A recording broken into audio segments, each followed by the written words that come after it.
Boa tarde. Moradores da Vila Maruaí cobram obras de infraestrutura prometidas pela Prefeitura e Governo do Estado. Cerca de 1.000 pessoas vivem em situação de rua em São Luís. Depressão é responsável por um suicídio a cada 4 segundos. E mais, Sampaio Corrêa decide hoje uma vaga na segunda fase da Copa do Brasil. O Repórter Maranhão está começando agora. Os agentes da Força Nacional que estão atuando nas terras indígenas ao Aguajá, no município de Santa Inês, devem permanecer na área até o dia 30 de abril.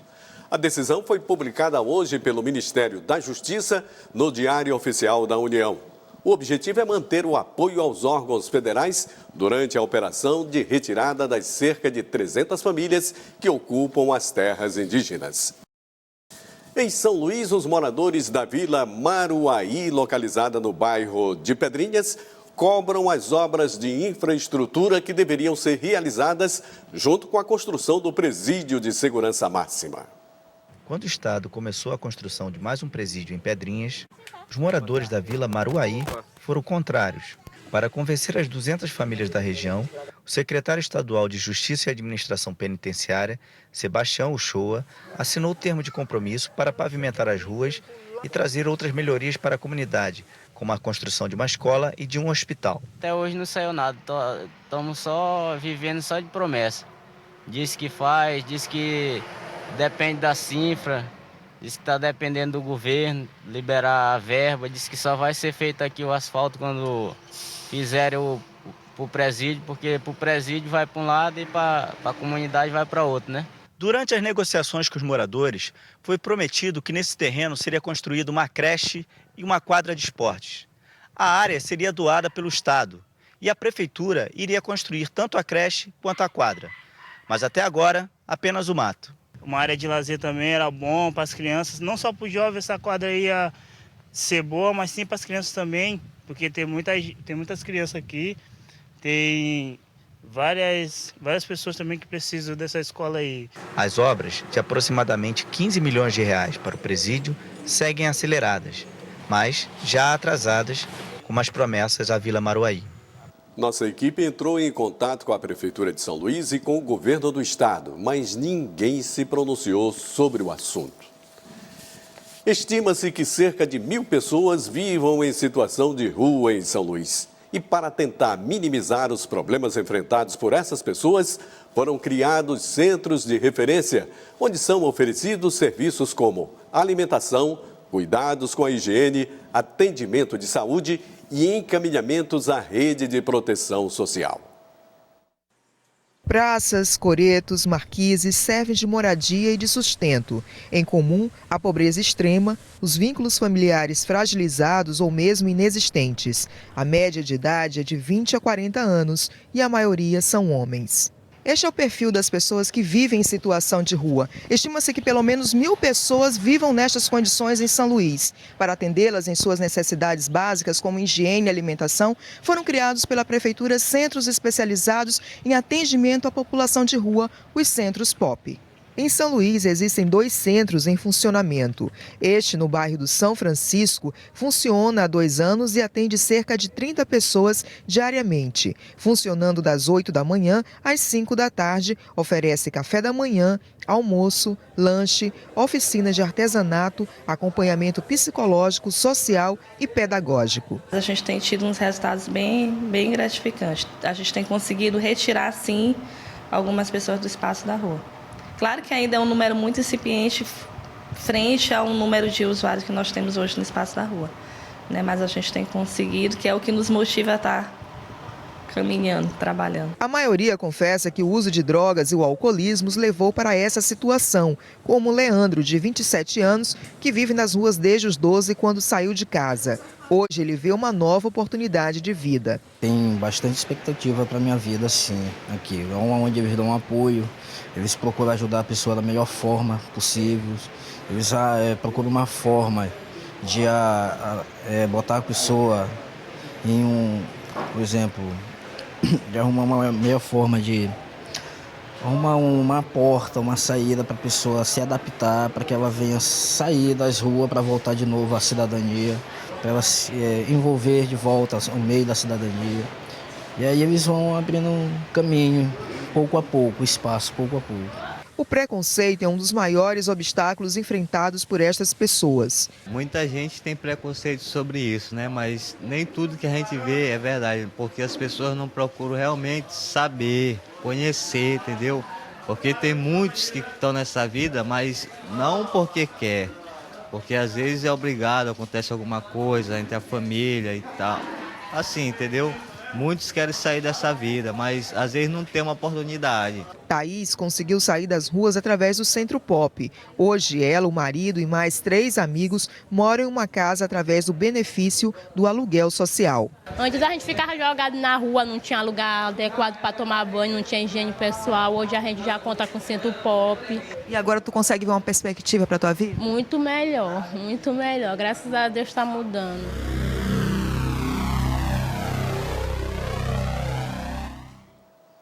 Os centros POP funcionam em 2 endereços. Rua das Paparaúbas, número 25, no bairro do São Francisco, e na Rua São José, número 7, bairro da Aurora. Mais informações podem ser obtidas através da Secretaria Municipal da Criança e Assistência Social pelo telefone 3214-1060. E veja no próximo bloco. Depressão deve ser a principal causa de afastamento do trabalho. É logo após o intervalo. Agora são 12 horas e 37 minutos. O Sindicato das Empresas de Transportes Coletivos de São Luís, o SET, solicitou a intervenção da Prefeitura na negociação com os rodoviários. De acordo com o SET, é inviável atender às reivindicações da categoria, já que, abre aspas, trazem impactos econômicos para um sistema já falido, fecha aspas.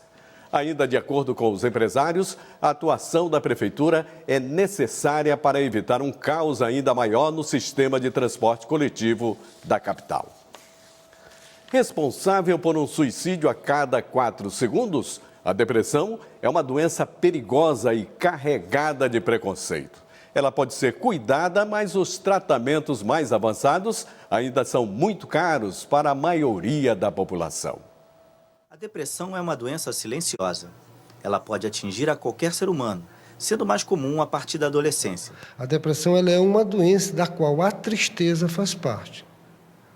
E essa tristeza ela tem que ser de tal forma forte que vai incapacitar as pessoas para as suas atividades do dia a dia, vai dificultar o funcionamento da pessoa.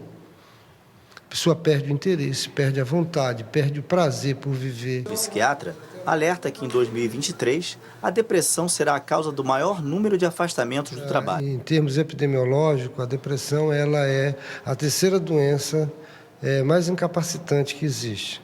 Ela no ano de 2023 ela vai ser a primeira doença. Hoje ela perde para doenças cardiovasculares e doenças degenerativas. Delegado há mais de 30 anos, Alberto precisou se afastar da atividade para se tratar e também superar seu próprio preconceito contra a doença. Eu tinha preconceito de procurar um psiquiatra pensando, porque na minha geração, psiquiatra era médico de louco, de doido. E eu não me achava louco nem doido. Mas muita luta, eu procurei um profissional, um médico. Segundo dados da Organização Mundial de Saúde, a doença é responsável por 65% dos casos de suicídios no mundo, o que significa que a cada 4 segundos, uma pessoa morre vítima da depressão. No Brasil, são cerca de 10 mil casos por ano. A doença é classificada em leve, moderada e grave. O tratamento pode ser conjugado com medicamentos e apoio psicológico, mas equipamentos como a estimulação magnética transcraniana, com ótimos resultados para os pacientes, ainda não estão disponíveis para os usuários do sistema público de saúde. Porque não é acessível à grande população que procura o serviço público. Mas a eletroestimulação está sendo muito estimulada em consultórios privados. Pioneiro desse tratamento no Nordeste, o médico explica que o tratamento já é coberto por alguns planos de saúde e que há um movimento para levá-lo ao SUS, o Sistema Único de Saúde. Nós temos 2 grandes métodos de tratamento não farmacológicos, não medicamentosos, que é a estimulação cerebral por corrente contínua, que é a passagem de corrente elétrica no cérebro de forma contínua durante alguns minutos. Isso está indicado para tratar da depressão, e a estimulação magnética transcraniana, que é realizada através desse equipamento. Agora, a última etapa é justamente chegar até o SUS. Quer dizer, é popularizar, universalizar a aplicação desse método, que é fabuloso, no tratamento e recuperação de pacientes com depressão. Uma dica de quem está vencendo a doença é encontrar algo que goste de fazer, como plantar árvores. Os médicos disseram, se vocês têm que fazer o tratamento com a medicação, você tem que procurar uma terapia ocupacional, e você tem que procurar a busca de Deus também. Sem esses três não vai. Porque me ajudaram muito e, graças a Deus, eu estou vencendo e estou me curando. Graças a Deus e a elas. Bom, você acabou de ver já o doutor Rio Palhano nesta matéria falando sobre essa questão da depressão, dessa possibilidade de tratamento novo que pode chegar, inclusive, à rede SUS. Bom, agora nós vamos tratar com ele, que gentilmente também veio aqui ao nosso estúdio, sobre um outro tema que ganha, inclusive, o debate na Câmara dos Deputados, isso em razão do que ocorreu nos Estados Unidos, da legalização para fins científicos e terapêuticos do uso da maconha. Doutor Palhano, obrigado, né, por estar aqui conosco. Prazer grande, Roberto. Prazer grande. Bom, primeiro, o senhor vê essa possibilidade, realmente ela é uma droga, né, e proibida por lei, que causa dependência, tem realmente fins terapêuticos? Tem. A demonstração dessa propriedade da cannabis, isso tem mais de 80 anos. Quer dizer, não é de hoje, essa discussão já é antiga. Está se ressuscitando agora por conta de uma série de outros interesses. Sim. Mas, na realidade, a propriedade farmacológica, a propriedade terapêutica da cannabis é real, já foi demonstrado cientificamente em muitos anos, para algumas indicações médicas. E não é do THC, do delta-9 THC, é dos canabinoides que compõem. Por exemplo, a cannabis é um composto. Então, cada uma pessoa que fuma um cigarro, um baseado de maconha, ele está pondo para o pulmão, para o organismo dele, cerca de 600 substâncias, que é a composição farmacológica desse produto. Certo. Destes, você tem em torno de 60 canabinoides. Esses canabinoides é que têm propriedades farmacológicas que vão tratar de algumas doenças humanas. Glaucoma, por exemplo, é um excelente abridor do apetite. Todo mundo sabe disso. São medicamentos que podem ser utilizados para asma brônquica, para artrite reumatoide. Tem se ouvido falar, por exemplo, já que você falou agora há pouco em depressão na matéria para nós. Tem para esses fins também? Propriedades ansiolíticas, não antidepressoras. Ele não funcionaria, teoricamente, para pacientes com depressão. Até porque, por exemplo, a própria maconha fumada, ela induz a depressão no uso crônico. Agora, tem uma propriedade diminui a ansiedade dos usuários, que é o que se verifica assim no dia a dia. Então, você extrai desse composto várias substâncias, subprodutos, que são utilizados farmacologicamente. Então, isso é um uso medicinal chamado. Já comprovado? Já comprovado, constatado, que quem está falando isso é a indústria farmacêutica. Mas daí, por exemplo, para uma liberação total, há uma diferença. Que é o uso recreativo. Esse uso recreativo, do ponto de vista da opinião pública, 78% da opinião brasileira, até essa última pesquisa da Unifesp, demonstrou que são contrários. A população brasileira já declarou que não se favorece com a liberação de maconha. Para uso recreativo, perfeito. Esse uso abusivo, esse uso que está aí. Segundo, alguns dados que nos mostram isso, 25% de uma população que se expõe ao uso regular de maconha desenvolverão na vida uma doença mental.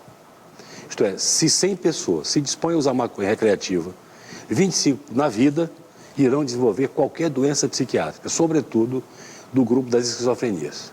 Bom, então, o que seria utilizado para fins terapêuticos... São os canabinoides. Mas teria que retirar essa substância. O THC, que é o delta-9 tetraidrocannabinol, que é alucinogênica. Então, o THC da maconha, que é um dos compostos, faz induzir doença mental. Enquanto que alguns outros canabinoides são ansiolíticos, artrite reumatoide, abridor de apetite, aí vai. Quer dizer, também não seria, pelo que o senhor nos conta, liberar para você mesmo que em doses pequenas para você fumar um cigarro, porque aí você estaria usando todas as substâncias. Todas as substâncias. Entre as quais que faz mal para a saúde. As que fazem mal. Eu acho que o grande debate internacional é o interesse da indústria tabaqueira, e comercializar que nem se fazia com tabaco, a indústria têxtil, interessadíssima na liberação de maconha para finalidade de tecido, a indústria farmacêutica e aí oleaginosas. As 4 grandes impérios da economia internacional é que tem interesse na maconha. É que está promovendo. Então não é essa coisa de todo mundo liberar para todo mundo fumar. Como é que você vai liberar um produto que se sabe que no fundo é produto indutora de doença mental? Nós que trabalhamos há 36 anos com doenças mentais e com dependente de droga, que vemos isso na ponta. Esse uso fantasioso, que é natural, que é inofensivo, isso é falácia, isso é balela. Isso é proferido por quem não tem experiência, que nunca usou de forma sistemática essa substância. Então, o que nós temos que ter é outra coisa, mesmo que fosse liberado, Roberto, que tinha que ter uma estrutura sanitária para suportar as doenças que isso provoca. E aonde é que você vai botar esse bando de doente mental por uso de maconha? Neste país que não tem assistência para coisa nenhuma, praticamente em saúde pública. Tá. Bom, doutor Rui Pariano, muito obrigado mais uma vez, foi um prazer tê-lo aqui conosco. Prazer é meu querido amigo, prazer grande, você não imagina. Voltamos com o Edmilson Filho. Obrigado, Roberto. E através do projeto Vira Vida, alguns jovens se encheram de coragem para tentar se recuperar dos traumas do passado. Agora eles estão ingressando no mercado de trabalho e sonhando com um futuro de oportunidades. Com duração de 1 ano, o projeto Vira Vida atende jovens de 16 a 21 anos de baixa renda que residem nas periferias de grandes centros e passam ou passaram por alguma situação de vulnerabilidade social. E esses jovens, eles chegam no projeto através de parceiros, né, que os encaminham. E aí eles recebem cursos de qualificação profissional, educação continuada. E também, esse ano, nós estamos com a iniciativa do EJA, né? O EJA Ensino Médio, para que eles possam terminar os estudos e assim serem inseridos no mercado do trabalho. O projeto, que está em 20 estados no país, começou em 2008, no Maranhão teve início em 2011 e atualmente atende 49 alunos na capital São Luís. No programa, os alunos são assistidos com qualificação profissional, atividades de lazer, acompanhamento psicossocial com psicólogos, assistentes sociais, pedagogos e técnicos de empregabilidade, além de uma bolsa mensal no valor de R$ 500, alimentação e transporte. Nós fazemos atendimentos individuais, fazendo a escuta desses adolescentes e jovens, orientando, fazemos atendimentos também com as famílias desses jovens, para que a gente possa trabalhar também o contexto em que eles estão inseridos. O atendimento é individual, mas também pode ser grupal. Nós fazemos rodas de terapias, fazemos vivências, dinâmicas vivenciais que possam trabalhar algumas questões, como a autoestima, a autoconfiança, a determinação, o autoconhecimento deles, para que eles possam, a partir daí, se conhecendo melhor, terem maior facilidade de se relacionar com o meio em que eles vivem e possam também ser preparados para trabalhar também nas empresas, para que eles possam trabalhar em equipe, para que eles possam ter maior condições de estarem aptos e com potencial para o mercado de trabalho. O estudo de avaliação de impacto financeiro social do Vira Vida, lançado em 2013, demonstrou que para cada R$1 investido no resgate da cidadania dos jovens atendidos pelo programa, gera um retorno de R$ 1,47 ao ano para o país. O projeto funciona no SESI e conta com a ajuda de instituições parceiras, como CREAS, CRAS e ONGs. E o que o projeto Vira Vida mudou a sua vida? Em que ele mudou a sua vida? Minha autoestima mudou, que eu entrei, estava com a autoestima baixa. Já não mudei totalmente, mas eu tenho certeza que no final eu vou estar totalmente recuperada e está sendo muito bom assim para minha vida e vai ser uma grande oportunidade. O repórter Rodrigo Ricardo acompanhou a formatura de mais uma turma no programa Vira Vida. Esta semana, em São Luís, 34 jovens receberam seus diplomas dos cursos de auxiliar administrativo e de gestão de negócios. Com 23 anos, Wesley não tem medo de mostrar o rosto e de sonhar. Eu me achava um nada. Eu para mim, não tinha valor na sociedade. Hoje em dia, eu tenho a autoestima mais alta, eu tenho a minha visão positiva do meu futuro e eu posso dizer que eu estou começando um caminho mais feliz. Quer trabalhar com o quê? Atualmente eu trabalho. Eu sou aprendiz na área de controladoria. Mas o meu sonho é um dia chegar a ser cônsul, representar o meu país. O idealizador do programa Vira Vida relembra como tudo começou. Olha, uma vez fui com a minha esposa na Praia do Futuro, em Fortaleza, numa daquelas barracas, e 11 horas da manhã assisti uma cena que me indignou, sabe? Várias crianças de todas as idades possíveis e imagináveis eram entregues nas mesas dos turistas por uma agenciadora e ali, às 11 horas da manhã, em plena luz do dia, começavam o agarra-agarra nessas meninas. Isso me indignou, mas não era possível só se indignar, precisava fazer alguma coisa. Então nós bolamos isso no SESI, uma oportunidade a esses jovens, dando um curso de formação para eles poderem ingressar no mercado de trabalho e definitivamente mudar as suas vidas. E veja no próximo bloco, Sampaio Corrêa decide vaga na segunda fase da Copa do Brasil. É logo após o intervalo. Agora são 12 horas e 53 minutos. Futebol. O Sampaio Corrêa joga hoje contra o Interporto do Tocantins para decidir quem avança para a segunda fase da Copa do Brasil. No último treino tático, o trabalho concentrado nos goleiros e nas possibilidades de defesa. É que para avançar na Copa do Brasil, o Sampaio Corrêa pode empatar o jogo de volta contra o Interporto de Tocantins por menos de 2 gols. O resultado de 2-2 no jogo de ida, caso seja repetido nesta quarta-feira no estádio do Castelão, leva a decisão para os pênaltis. Mas os jogadores contam com um outro jogador extra em campo. Verdade, a torcida do Sampaio vem em peso, vem na empolgação pela conquista do estadual. E em jogos nacionais a torcida sempre comparece e tenho certeza que nessa quarta-feira a torcida vai comparecer e vai ser o nosso 12º jogador. Sem poder contar com os jogadores Paulo Sérgio e Jadson, zagueiros, e o atacante William Paulista, o técnico Flávio Araújo lançou mão das novas contratações para a Copa do Brasil e Série B e confirmou a presença em campo do lateral esquerdo William Simões, do atacante David Batista e do meia Valber. Ter tranquilidade, né? A gente tem mais nenhum garoto, mas lógico que aquela ansiedade sempre existe, né? Mas ter tranquilidade e procurar fazer aquilo que é colocado pelo comandante, né? Então a gente tem que estar ciente de tudo aquilo que a gente tem que fazer dentro de campo e buscar sempre fazer o melhor. Para o técnico Flávio Araújo, agora mais que nunca, o empenho e desempenho serão cobrados dos jogadores. Agora nós temos que passar confiança, motivação, estímulo para o grupo. A comissão técnica reuniu com os atletas, nós definimos uma meta, que é tentar ficar entre os 16 melhores, né? Então tem que fase a fase. O Interporto vem motivado também, quer fazer história na competição também.